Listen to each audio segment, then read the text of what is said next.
In January 1547, a nobleman was marched to the scaffold on Tower Hill. His crime?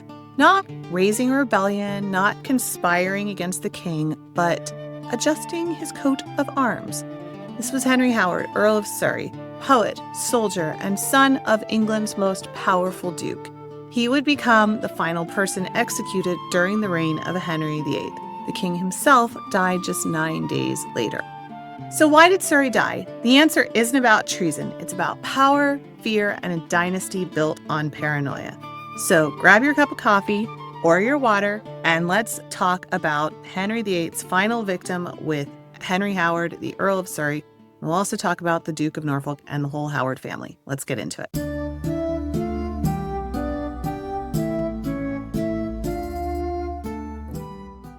Hey friend, welcome back to the channel for the Renaissance English History Podcast. I am your host, Heather. I've been podcasting on Tudor England since 2009 with my show, which makes it the original Tudor History Podcast.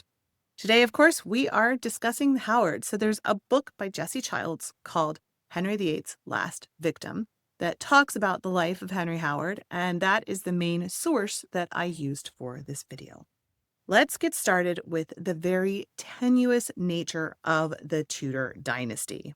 From the moment Henry VII took the crown in 1485, the Tudors lived with a constant sense of insecurity. Henry VII's claim to the throne was, frankly, weak. He won it in battle, not by birthright. And while he worked to secure his dynasty through marriage and diplomacy, there were plenty of people with better bloodlines, especially the Plantagenet descendants that were still alive living in England. They were the descendants of the Duke of Clarence, the brother of Edward IV. So Henry VII's son, Henry VIII, inherited the throne and all of the anxiety. The Tudors systematically eliminated their potential rivals. First, the De la Pole brothers, descended from Edward IV's sister, were imprisoned or executed. Then Edward Stafford, the Duke of Buckingham, executed in 1521 for allegedly imagining the king's death. Then there was the grisly execution of Margaret Pole, the Countess of Salisbury, who was executed in 1541, largely because she was who she was. By the 1540s, very few remained who could plausibly challenge Tudor rule. But the king's fear hadn't faded. If anything, it had just gotten worse. And that fear would soon fixate on the Howard family. The Howards were powerful, Catholic, and dangerous. Thomas Howard, 3rd Duke of Norfolk, was a career courtier, soldier, Catholic, master of survival. He had survived the reigns of 3 monarchs, served as Lord Treasurer, and held one of the oldest and most prestigious titles in England. His son, Henry Howard, Earl of Surrey, was born into that world of privilege and danger. Now, he was a brilliant man. He was a celebrated poet. He helped to actually develop and pioneer the English sonnet. But also he was notoriously arrogant, quick-tempered, and quite reckless. The Howards were closely tied to the royal family. Surrey's cousin was Anne Boleyn. Another cousin, Catherine Howard, became Henry VIII's 5th wife. And crucially, Surrey's sister, Mary Howard, was married to Henry Fitzroy, the king's illegitimate son. Surrey rose high at court, was appointed a Knight of the Garter in 1541, sent to fight in France, given command of royal forces abroad. But when Catherine Howard fell in 1542, the family's influence started to crumble.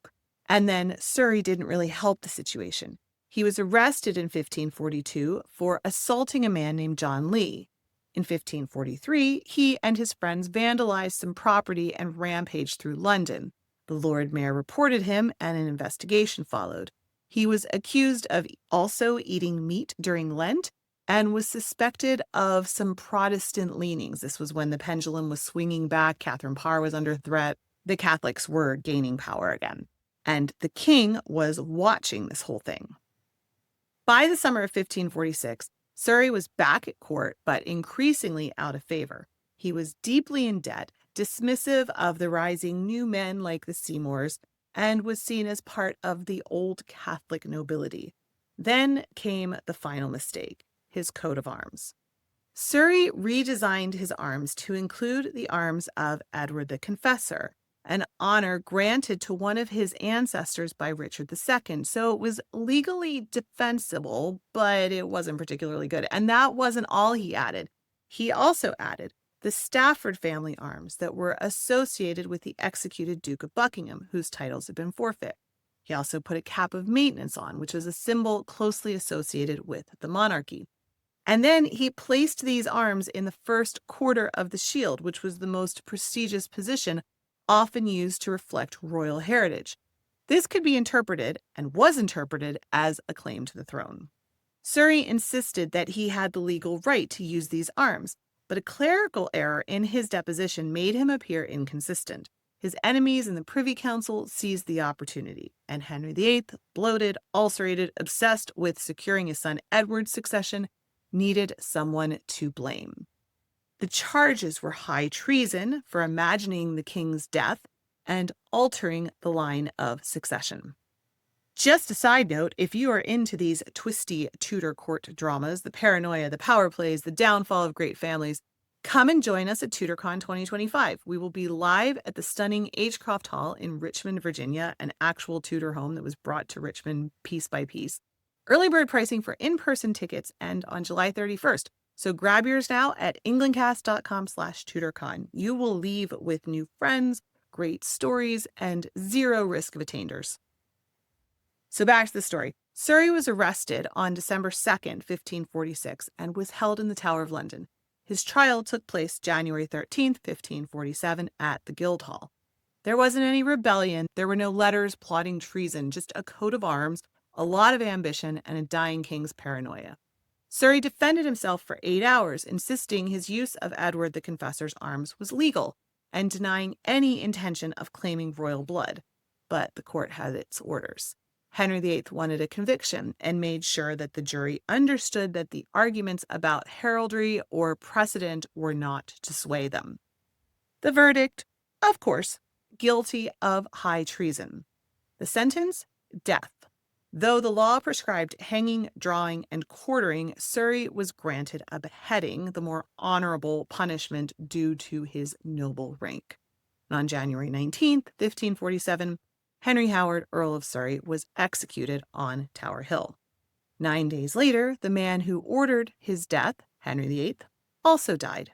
Surrey's downfall wasn't about politics or policy. It was about power, lineage, and the fear that another man's blood might just be royal enough. So what became of his father, the Duke of Norfolk? Well, his father was also arrested and imprisoned in the Tower, and he was also scheduled to be executed on January 29th. But on January 28th, Henry VIII died. The warrant was unsigned, and Norfolk, lucky man that he was spared. He remained imprisoned throughout Edward VI's reign, spending almost 7 years in the Tower. It wasn't until Mary I came to the throne in 1553 that he was released and restored to his lands and his titles. He even returned to military command during Wyatt's Rebellion, which was the rebellion against Mary's marriage to Philip of Spain. But the man who emerged from the Tower was not the political titan of years past. He had lost his son, his reputation, and his family's grip on power. Though the Howards would return to court life under Elizabeth, the dynasty's brush with total destruction in 1547 was a turning point for them, and they never rose to the same heights. Henry Howard's story is more than just a cautionary tale about arrogance. It's a glimpse into the mind of the dying Henry VIII, a king who turned on his own nobles to protect a fragile legacy. Surrey didn't raise an army, he didn't claim the crown, he designed a shield. But in Henry VIII's final days, that was more than enough.